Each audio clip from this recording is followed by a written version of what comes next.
Salut à tous et bienvenue sur ma chaîne. Aujourd'hui, on va aborder un sujet qui pique un peu, une idée qui peut sembler provocatrice, mais qui, je vous le promets, va vous faire réfléchir. Et si je vous disais que la plupart du temps, vous ne pensez pas par vous-même? Je sais, ça sonne comme une accusation, mais restez avec moi. Je ne suis pas là pour juger, mais pour explorer ensemble comment notre cerveau nous joue des tours. On pense tous être des individus rationnels, maîtres de nos décisions. Mais la réalité, c'est que notre pensée est constamment influencée, façonnée par des forces invisibles, des biais cognitifs, des pressions sociales, notre propre éducation. Tout cela crée une sorte de pilote automatique mental. Dans cette vidéo, on va décortiquer ce mécanisme. On va voir des preuves scientifiques, des exemples concrets de la vie de tous les jours, et surtout, on va apprendre à reconnaître ces moments où notre cerveau nous mène en bateau. Le but, devenir plus conscient, plus critique, et au final un peu plus libre dans notre manière de penser. Alors, prêts à remettre en question ce que vous croyez savoir sur votre propre esprit? C'est parti! Pour commencer, parlons d'un concept fascinant, les biais cognitifs. Qu'est-ce que c'est? En gros, ce sont des raccourcis que notre cerveau prend pour traiter l'énorme quantité d'informations qu'il reçoit chaque seconde. C'est une stratégie de survie super efficace qui nous permet de prendre des décisions rapides. Le problème, c'est que ces raccourcis ne sont pas toujours fiables. Ils peuvent nous conduire à des erreurs de jugement, à des perceptions déformées de la réalité, sans même qu'on s'en rende compte.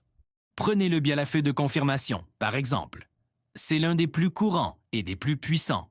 Ce biais, c'est notre tendance naturelle à rechercher, interpréter et mémoriser les informations qui confirment nos croyances existantes.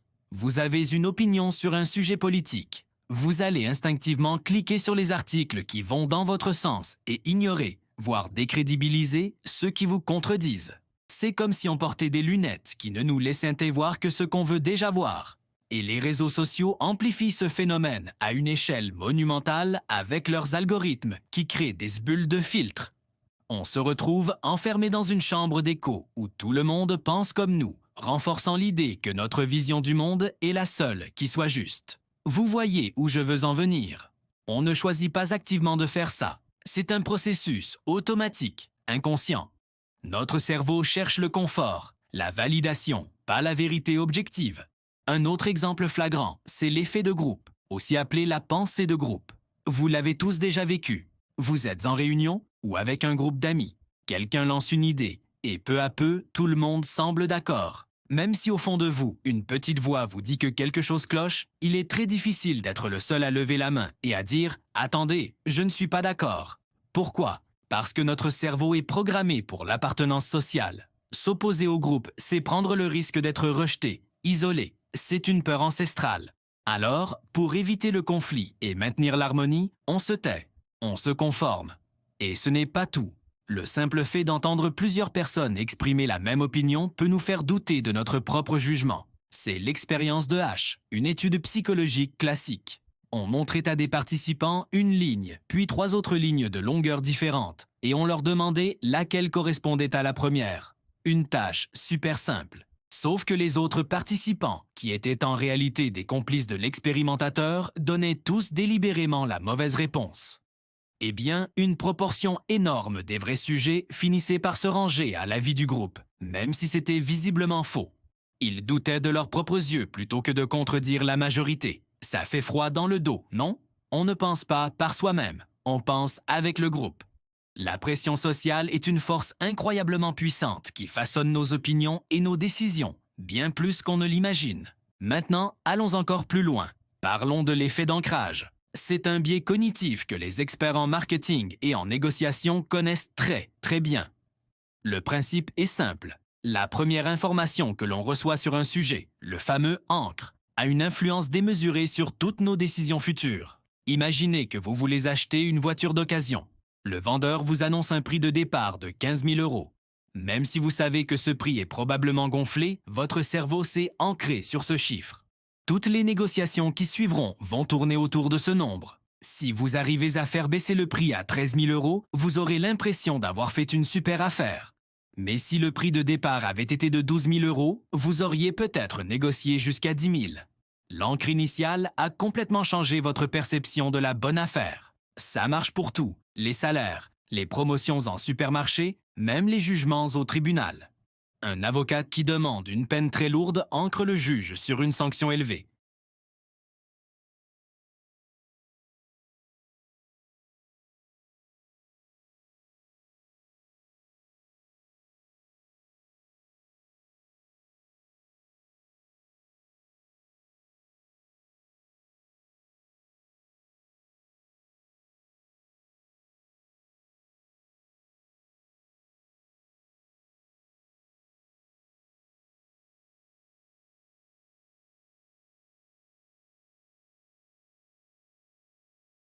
On aime se voir comme des êtres logiques, mais la vérité, c'est que la plupart de nos décisions sont d'abord émotionnelles, puis rationalisées après coup.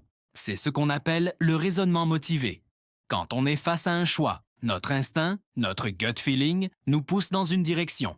Ensuite, notre cerveau logique se met en marche, non pas pour évaluer objectivement la situation, mais pour trouver des arguments qui justifient la décision que notre cœur a déjà prise. Vous hésitez entre deux appartements. L'un est plus pratique, plus proche du travail, mais l'autre a une vue magnifique qui vous a touché.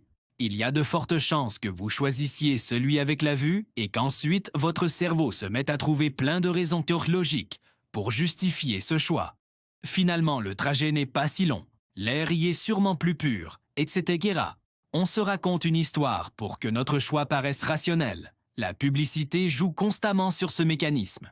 Elle ne vend pas un produit, elle vend une émotion. La joie, la sécurité, le statut social. On achète la voiture non pas pour ses caractéristiques techniques, mais pour le sentiment de liberté qu'elle nous promet. On ne choisit pas activement d'être irrationnel, c'est simplement que notre système émotionnel est plus rapide et plus puissant que notre système rationnel. Reconnaître le rôle de nos émotions, ce n'est pas les rejeter, mais c'est le premier pas pour éviter qu'elles ne prennent seules les commandes. Alors, face à tout ça, on pourrait se sentir un peu désemparé. Si notre cerveau est si facilement manipulable, si nos pensées sont constamment influencées à notre insu, à quoi bon? Sommes-nous condamnés à être des marionnettes? Non, absolument pas. La première étape, la plus cruciale, c'est la prise de conscience. Le simple fait de savoir que ces biais existent, de comprendre comment ils fonctionnent, c'est déjà une grande partie de la solution. C'est comme allumer une lumière dans une pièce sombre. Soudain, on commence à voir les ficelles. Quand vous lisez un article, demandez-vous, est-ce que je cherche à confirmer ce que je crois déjà? C'est le biais de confirmation. Quand vous êtes en groupe et que tout le monde est d'accord, demandez-vous, est-ce que j'ose exprimer mon doute? C'est la pensée de groupe. Quand on vous présente un prix, demandez-vous, est-ce que ce premier chiffre n'est pas en train d'influencer tout mon jugement? C'est l'effet d'ancrage. Cette démarche s'appelle la métacognition. Penser à sa propre façon de penser, c'est un muscle qui se travaille. Plus vous le ferez, plus ça deviendra un réflexe. Il ne s'agit pas de devenir paranoïaque et de douter de tout le temps. C'est épuisant et contre-productif. Il s'agit de développer une saine dose de scepticisme, surtout face aux décisions importantes. Pour devenir un penseur plus indépendant, il faut cultiver activement la diversité intellectuelle. Sortez de votre bulle de filtre. Forcez-vous à lire des opinions qui vous dérangent, à écouter des gens qui ne pensent pas comme vous. Pas pour être convaincu, mais pour comprendre leur logique, pour voir le monde à travers leurs yeux. Suivez des comptes sur les réseaux sociaux qui ont des perspectives radicalement différentes des vôtres. Lisez des journaux de bords politiques opposés. C'est inconfortable, c'est irritant parfois, mais c'est essentiel pour muscler votre esprit critique. Une autre technique très puissante, c'est de prendre du recul. Face à une décision importante ou une forte émotion, ne réagissez pas à chaud. Donnez-vous du temps. Une nuit de sommeil peut faire des merveilles. Expliquez la situation à quelqu'un qui n'est pas impliqué émotionnellement. Le simple fait de verbaliser le problème peut vous aider à y voir plus clair. Adoptez la technique de l'avocat du diable. Même si vous êtes convaincu d'une idée, forcez-vous à trouver les meilleurs arguments contre cette idée. Cet exercice vous oblige à examiner les failles de votre propre raisonnement et à construire une opinion plus solide, plus nuancée. Penser par soi-même, ce n'est pas avoir des opinions uniques et originales sur tout. C'est avant tout un processus, une méthode. C'est la capacité à examiner les informations de manière critique, à reconnaître ses propres biais et à former son jugement de la manière la plus honnête et la plus indépendante possible. C'est un chemin, pas une destination. En conclusion, l'idée que nous ne pensons pas vraiment par nous-mêmes n'est pas une fatalité, mais un point de départ. C'est une invitation à plus d'humilité et de curiosité intellectuelle. Notre cerveau est une machine incroyable, mais il a ses bugs, ses raccourcis, ses failles. Les connaître, c'est se donner le pouvoir de les contourner. Penser par soi-même, c'est un effort conscient et continu. C'est choisir de ralentir quand tout nous pousse à accélérer. C'est choisir le doute quand la certitude est plus confortable. C'est choisir de comprendre plutôt que de juger. C'est un combat de tous les jours contre nos propres automatismes. Et c'est peut-être ça, la plus grande des libertés. La liberté de choisir comment nous utilisons notre propre esprit. J'espère que cette exploration vous a intéressé et vous a donné des outils pour réfléchir à votre propre manière de penser. Le but n'était pas de vous donner des réponses, mais de vous encourager à vous poser de meilleures questions.